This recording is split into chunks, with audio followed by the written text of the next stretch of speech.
नीट 2026च्या परीक्षेत अनेक हजारो विद्यार्थ्यांनी आपलं गव्हर्नमेंट मेडिकल कॉलेजचं स्वप्न गमावलं. पण इथे सगळ्यात धक्कादायक गोष्ट कोणती आहे माहितीये?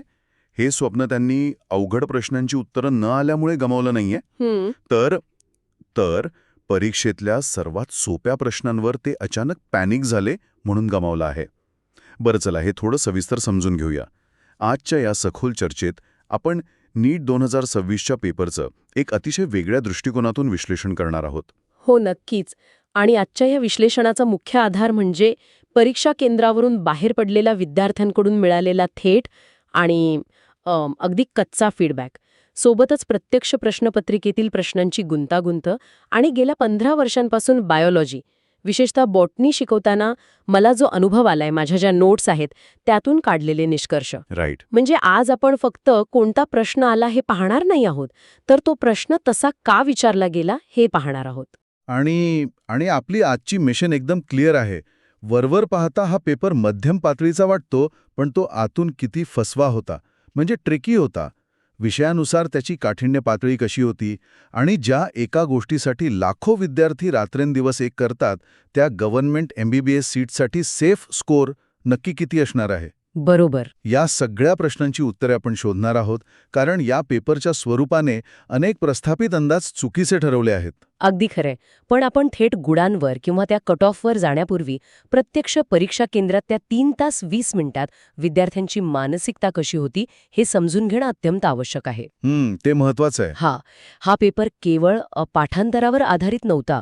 ती विद्यार्थ्यांच्या मानसिक संतुलनाची, त्यांच्या संयमाची एक मोठी परीक्षा होती. जर आपण एकंदर लेव्हल पाहिली तर नीट 2026चा पेपर मॉडरेट म्हणजे मध्यम स्वरूपाचा होता, पण इथेच खरी गोम आहे. तो मध्यम असूनही अत्यंत स्पर्धात्मक होता. एक मिनिट, मला इथे थांबावंसं वाटतंय.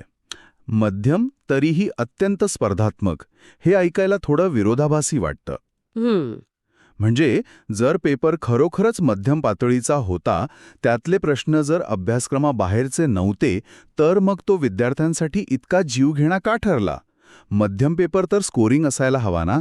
वरवर पाहता तसं वाटणं अगदी साहजिक आहे. पण इथे खरी समस्या प्रश्नांच्या काठिण्य पातळीची नव्हतीच.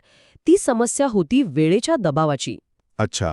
विद्यार्थ्यांचा फीडबॅक असा आहे की प्रश्नांची उत्तरे त्यांना येत होती, म्हणजे जर त्यांना तोच पेपर घरी सोडवायला दिला असताना तर त्यांनी आरामात पैकीच्या पैकी मार्क मिळवले असते. बापरे, खरंच? हो, पण तिथे परीक्षा हॉलमध्ये ती उत्तरे शोधण्यासाठी आणि OMR शीटवर मार्क करण्यासाठी जो वेळ लागत होता तो त्यांच्याकडे नव्हता. यातली सर्वात रंजक गोष्ट म्हणजे वेळेच्या अभावामुळे विद्यार्थ्यांच्या अचूकतेवर प्रचंड मोठा परिणाम झाला. म्हणजे अडचण रस्त्यात नव्हती तर घड्याळात होती.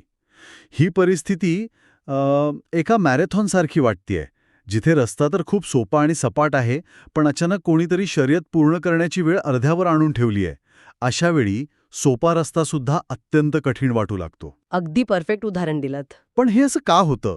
समजा एखाद्या विद्यार्थ्याचा विचार करूया, जो खूप चांगला अभ्यास करून गेलाय, त्याला सगळे कन्सेप्ट्स माहिती आहेत, पण जेव्हा वेळ हातातून निसटताना दिसतो तेव्हा त्याच्या मेंदूत नक्की काय प्रक्रिया घडते, ज्यामुळे म्हणजे सोपे प्रश्नही चुकायला लागतात? बघा, जेव्हा वेळेचा दबाव वाढतो ना, तेव्हा मेंदूच्या कॉग्नेटिव्ह क्षमतेवर थेट परिणाम होतो.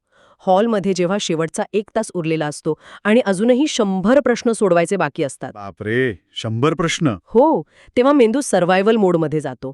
अशा स्थितीत आपण तार्किक विचार करण्याऐवजी इम्पल्सिव्ह म्हणजे अत्यंत घाईघाईत निर्णय घेऊ लागतो. 4 पर्यायांपैकी 2 पर्याय सारखेच दिसू लागतात. मेंदूला जे उत्तर पहिल्यांदा ओळखीचं वाटतं त्यावर विद्यार्थी पटकन टिक करतात आणि पुढच्या प्रश्नाकडे पळतात. पूर्ण प्रश्न वाचण्याची तसदीही घेतली जात नाही. हे एखाद्या स्मार्टफोनच्या बॅटरीसारखं आहे. समजा एका हेवी गेमनं फोनची सगळी बॅटरी ड्रेन केली आहे आणि अचानक एखादा महत्वाचा पण साधा इमर्जन्सी कॉल करायचा असतो, तेव्हा फोन शटडाऊन होतो. हो ना, अगदी तसंच. विद्यार्थ्यांची मानसिक बॅटरी त्या सुरुवातीच्या वेळखाऊ प्रश्नांनीच इतकी खाऊन टाकली होती की सोपे प्रश्न येईपर्यंत त्यांचा मेंदू अक्षरशः शटडाऊन झाला होता. हे अगदी अचूक विश्लेषण आहे. वेळेच्या अभावामुळे सर्वात पहिला आणि मोठा फटका अचूकतेला म्हणजेच ॲक्युरेसीला बसतो आणि नीटसारख्या परीक्षेत जिथे निगेटिव्ह मार्किंग आहे तिथे अचूकता गमावणे म्हणजे थेट स्पर्धेतून बाहेर फेकले जाणे. राईट. मध्यम पातळीचा पेपर इथेच कठीण होऊन बसतो, कारण तो तुम्हाला खोटा आत्मविश्वास देतो की तुम्हाला सगळं येतंय, पण वेळेच्या जाळ्यात अडकून तुमच्याकडून नको त्या चुका करून घेतो. हा वेळेचा सापळा नेमका तयार कसा झाला? असा कोणता विषय होता ज्याने विद्यार्थ्यांचा सर्वात जास्त वेळ खाल्ला आणि त्यांची ही मानसिक बॅटरी ड्रेन केली? चला विषयानुसार विश्लेषण करून बघूया. बायोलॉजी, केमिस्ट्री आणि फिजिक्स या तिन्हींमध्ये हा वेळेचा खेळ कसा रंगला? बरं, जर आपण बायोलॉजीचा विचार केला तर हा पेपरचा सर्वात जास्त स्कोरिंग विषय होता. गेल्या काही वर्षांचा ट्रेंड पाहता यावर्षीही जवळपास सर्वच्या सर्व प्रश्न पूर्णपणे NCERTच्या पाठ्यपुस्तकावर आधारित होते. अच्छा. ज्यांनी पुस्तक अत्यंत बारकाईने वाचले आहे, त्या ओळीमागचा अर्थ समजून घेतला आहे, त्यांच्यासाठी हा भाग खूपच सोयीस्कर होता. पण मला इथे एक शंका आहे. बोला. जर बायोलॉजी पूर्णपणे NCERTमधून आलं होतं आणि ते सोपं होतं, तर मग इथे चुका का झाल्या? अनेक विद्यार्थ्यांचं म्हणणं आहे की त्यांनी बायोलॉजीमध्येही भरपूर सिली मिस्टेक्स केल्या. असं का? तिथेच तर खरा ट्रॅप होता. बायोलॉजी सोपं होतं, पण ते वाचायला वेळ लागत होता. विधाने आणि कारणे या स्वरूपाचे प्रश्न, ज्याला आपण असर्शन आणि रिझन म्हणतो, ते मोठ्या प्रमाणावर विचारले गेले होते. म्हणजे वन लाईनर प्रश्न नव्हते? नाही, अजिबात नाही. या प्रश्नांमध्ये तुम्हाला फक्त फॅक्ट्स माहिती असून चालत नाही, तर त्या 2 वाक्यांमधला परस्पर संबंध शोधावा लागतो. यासाठी वाचनाचा वेग आणि आकलन क्षमता दोन्ही उच्च पातळीवर असणं गरजेचं असते. त्यामुळे सोपे असूनही या प्रश्नाने भरपूर वेळ खाल्ला. समजलं. त्यानंतर केमिस्ट्री हा विषय मध्यम होता. यात थिअरी आणि न्यूमेरिकल्स यांचं एक चांगलं मिश्रण पाहायला मिळालं. तिथे फार मोठा धक्का नव्हता. आणि उरलेला तिसरा विषय फिजिक्स. मला वाटतं या परीक्षेचा खरा खलनायक तोच ठरला असावा. बरोबर ओळखलात. फिजिक्स हा संपूर्ण पेपरचा सर्वात कठीण आणि सर्वात जास्त वेळखाऊ भाग होता. इथे केवळ सूत्रे पाठ करून चालणार नव्हते, तर कन्सेप्ट क्लॅरिटीची अत्यंत आवश्यकता होती. नीटच्या विद्यार्थ्यांसाठी फिजिक्स हा नेहमीच बाऊ करण्याचा विषय असतो ना. म्हणजे बायोलॉजी आणि केमिस्ट्रीमध्ये विद्यार्थी सहज स्कोर करतात, पण फिजिक्समध्ये नेहमीच अडकतात. हो, ते तर आहेच. दरवर्षी तेच रडगाण असतं मुलांचं. मग 2026 मध्ये असं काय वेगळं घडलं ज्यामुळे आपण याला विशेष वेळखाऊ म्हणतोय? हा खूप उत्तम प्रश्न विचारलात. दरवर्षी फिजिक्स कठीण वाटतं हे खरं आहे, पण यावर्षी प्रश्नांची रचनाच वेगळी होती. परीक्षकांनी एकाच प्रश्नात 2 ते 3 वेगवेगळ्या कन्सेप्ट्स एकत्र केल्या होत्या. बापरे, म्हणजे कसं? उदाहरणार्थ, एखादा प्रश्न केवळ थर्मोडायनॅमिक्सवर आधारित नव्हता, तर त्या एकाच प्रश्नात त्यांना मेकॅनिक्सचाही वापर करायला लावला होता. अरेच्या. हो, जेव्हा एखाद्या विद्यार्थ्याला 4 मार्कांसाठी एकाच वेळी 2 वेगवेगळ्या चॅप्टर्सची सूत्र आणि लॉजिक लावायचे असते, तेव्हा त्याला लागणारा वेळ थेट दुप्पट होतो. कॉग्निटिव्ह ओव्हरलोड होतो आणि याच गोष्टीने विद्यार्थ्यांचा सर्वात जास्त वेळ खाल्ला. इथेच खरा रंजक भाग सुरू होतोय. मला इथे एक मोठा विरोधाभास म्हणजे आयरनी दिसून येते. विद्यार्थ्यांच्या मनात फिजिक्समुळे निर्माण झालेली भीती इतकी मोठी असते की त्या भीतीपोटी आणि फिजिक्ससाठी वेळ वाचवण्याच्या नादात त्यांनी जो विषय सर्वात सोपा होता, म्हणजे बायोलॉजी, तो अत्यंत घाईघाईत सोडवला. अगदी बरोबर. हे अगदी असं आहे की तिखट जेवणाची भीती वाटत असल्याने आवडता गोड पदार्थ न चावता घाईघाईत गिळून टाकणे. वेळ वाचवायला गेले आणि सोप्या विषयात स्वतःच्या हाताने मार्क्स गमावून बसले. आणि हीच ती घाई आहे जिचा फटका थेट रँकिंगला बसतो. जर आपण याचा मोठ्या चित्राशी संबंध जोडला तर आपल्याला दिसेल की यावर्षी गव्हर्नमेंट सीट कोण मिळवणार आणि कोण नाही हे ठरवणारा मुख्य घटक फक्त हुशारी नव्हता. मग काय होतं? तो घटक होता फिजिक्स प्लस अचूकता. ज्याने फिजिक्सच्या त्या लांबलचक प्रश्नांना पाहून स्वतःला शांत ठेवले आणि सर्वात महत्त्वाचे म्हणजे बायोलॉजी आणि केमिस्ट्रीमध्ये वेळेच्या दबावाखाली सिली मिस्टेक्स करण्याचे टाळले, तेच या स्पर्धेत खऱ्या अर्थाने पुढे गेले आहेत. म्हणजे ज्यांनी हे मान्य केलं की फिजिक्समध्ये सगळे प्रश्न सोडवणं शक्य नाही आणि ज्यांनी सिलेक्टिव्ह राहून सोप्या प्रश्नांवर 100% अचूकता दाखवली, ते जिंकले. अगदी तसंच. कठीण प्रश्नावर वेळ घालवण्यापेक्षा सोपे प्रश्न न चुकता सोडवणे हेच या पेपरमध्ये यशाचे गमक ठरले. मग या सगळ्याचा प्रत्यक्ष गुणांवर आणि रँकिंगवर काय परिणाम होईल? आपण पेपरचा पॅटर्न पाहिला, विद्यार्थ्यांची मानसिकता पाहिली, पण शेवटी सर्वांच्या मनात येणारा पुढचा मुद्दा म्हणजे अंकांची लढत. क्वालिफाईंग स्कोर आणि गव्हर्नमेंट सीटचा कट ऑफ नक्की कुठे जाऊन थांबेल? आकडेवारीकडे पाहिल्यास क्वालिफाईंग कट ऑफ, जो केवळ परीक्षा उत्तीर्ण झाल्याचे दर्शवतो, तो जनरल कॅटेगरीसाठी अंदाजे 135 ते 150 मार्क्सच्या दरम्यान असू शकतो. 80च्या पुढे स्कोर टार्गेट करणे अत्यंत आवश्यक आहे. आणि जर देशातील टॉप वैद्यकीय महाविद्यालयांचा विचार केला तर हा स्कोर अजून जास्त वर जाईल. थांबा, इथे मला एक गोष्ट समजून घ्यायची आहे. आपण आत्ताच एवढी मोठी चर्चा केली की वेळेच्या अभावामुळे मुलांनी प्रचंड चुका केल्या आहेत. हो. फिजिक्सने वेळ खाल्ला, बायोलॉजीमध्ये सिली मिस्टेक्स झाल्या. जेव्हा अशी परिस्थिती असते, पेपर वेळखाऊ असतो, तेव्हा 620 किंवा 680 पेक्षा जास्त स्कोर गाठणे हे खरोखरच व्यावहारिक आहे का? हा कट ऑफ इतका वर कसा काय जाऊ शकतो जर सगळ्यांनीच चुका केल्या आहेत? हा विरोधाभास समजून घेणं खूप महत्वाचं आहे. इथे आपल्याला वैद्यकीय प्रवेश परीक्षांच्या अर्थकारणाकडे आणि स्पर्धेच्या स्वरूपाकडे पाहावं लागेल. पेपर मध्यम असला आणि बऱ्याच विद्यार्थ्यांनी चुका केल्या असल्या तरीही गव्हर्नमेंट मेडिकल सीट्सची संख्या अत्यंत मर्यादित आहे. हो, ते तर आहे. देशात मोजक्याच सरकारी जागा आहेत. त्याच्या तुलनेत परीक्षा देणाऱ्या विद्यार्थ्यांची संख्या दरवर्षी लाखोंनी वाढत आहे. आणि ह्यात एक मोठा घटक असतो, तो म्हणजे रिपीटर्सचा. अच्छा, ड्रॉपर्स. हो. जे विद्यार्थी दुसऱ्यांदा किंवा तिसऱ्यांदा परीक्षा देत असतात, ते आधीच्या चुकांमधून शिकून आलेले असतात. त्यांची तयारी आणि वेळेचे नियोजन फ्रेशर्सपेक्षा थोडं चांगलं असतं. त्यामुळे कट ऑफची रेषा खूप वर जाते. म्हणजे जागा कमी आणि दावेदार जास्त. त्यामुळे वरचे जे काही 1000 विद्यार्थी असतात ते तो उच्चांक गाठतातच. पण तरीही एका साध्या चुकीने किती फरक पडू शकतो? खूप मोठा फरक पडतो. नीटमध्ये एका चुकीची किंमत फक्त 4 मार्क नसते, तर ती 5 मार्क असते. 5 मार्क? कसं का? बघा, 4 मार्क त्या प्रश्नाचे जे तुम्हाला मिळाले असते आणि 1 मार्क निगेटिव्ह मार्किंगचा जो तुमच्या मिळालेल्या गुणांमधून वजा होतो.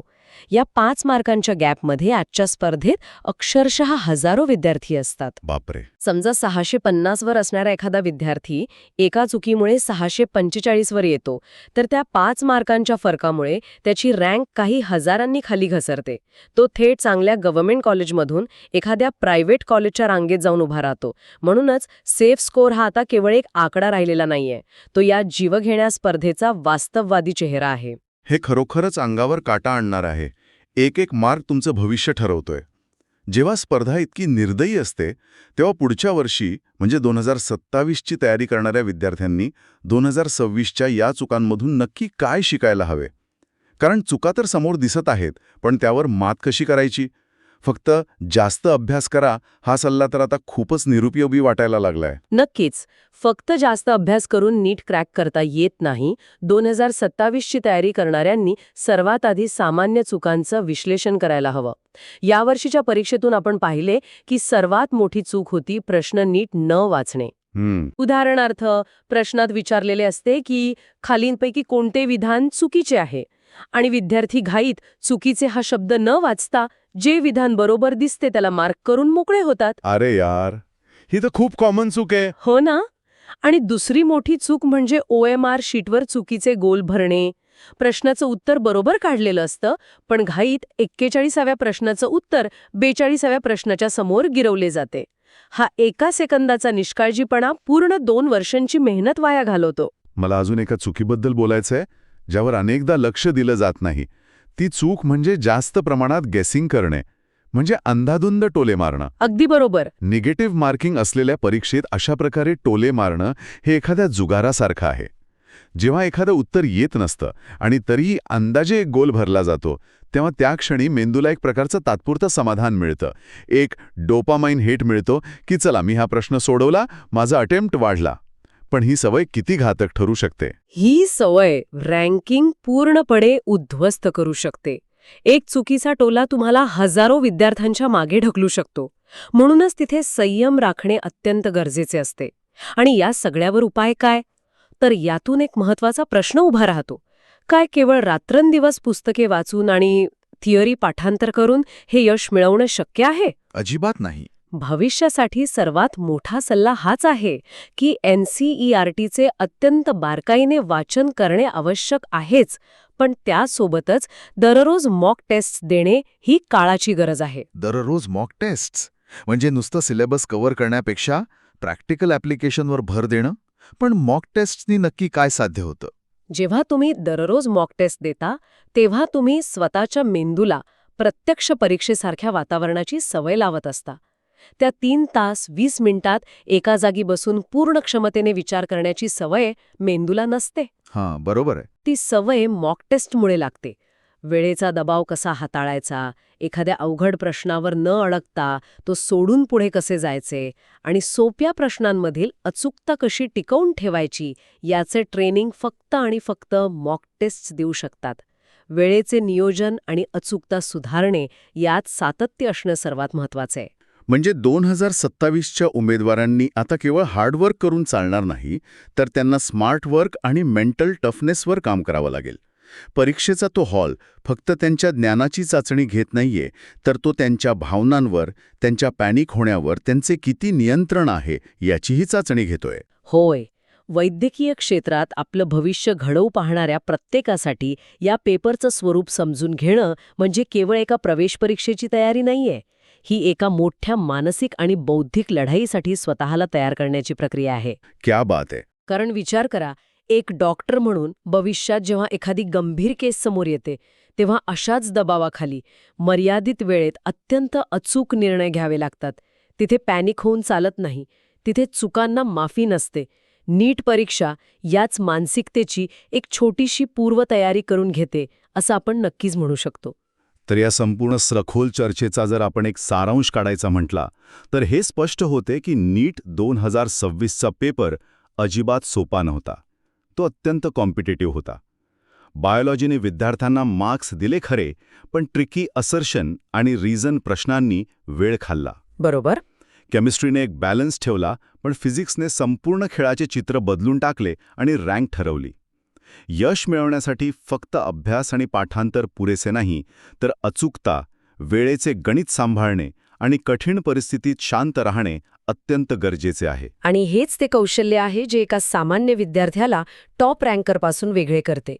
जो विद्यार्थी स्वतःच्या चुकांचे विश्लेषण करून त्यावर काम करेल, तोच या शर्यतीत टिकून राहील. अगदी बरोबर.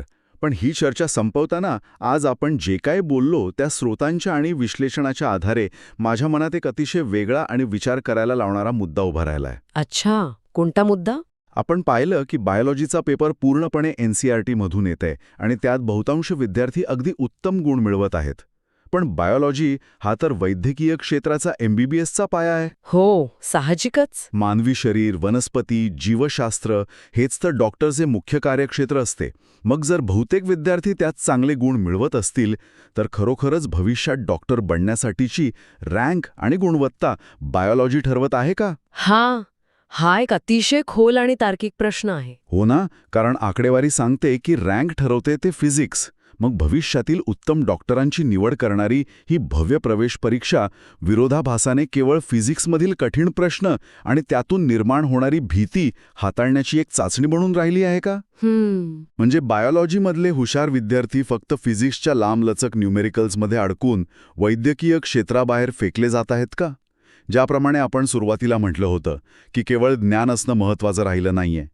त्या गोंधळात टाकणाऱ्या वेळेच्या जाळ्यात जो न घाबरता उभा राहू शकतो, जो त्या कॉग्निटिव्ह ओव्हरलोडला सामोरा जाऊ शकतो, तोच खरा डॉक्टर होण्याच्या लायकीचा ठरतोय. खरोखरच विचार करायला लावणारा दृष्टिकोन आहे. वैद्यकीय प्रवेश परीक्षा विद्यार्थ्याचे नेमके कोणते कौशल्य तपासत आहे यावर नव्याने विचार करण्यास भाग पाडणारा हा मुद्दा आहे. चला तर मग ह्याच एका वेगळ्या आणि विचार करायला लावणाऱ्या प्रश्नासोबत आपण आजची ही सखोल चर्चा इथेच थांबूया. ज्यांना पुढच्या परीक्षेला सामोरे जायचे आहे त्यांनी अभ्यासासोबतच स्वतःच्या मानसिक तयारीवर लक्ष केंद्रित करावे. वेळेच्या दबावाला न घाबरता सामोरे जाण्याची रणनीती आत्तापासूनच तयार ठेवा, कारण शेवटी जिंकतो तोच जो शेवटच्या सेकंदापर्यंत शांत राहतो.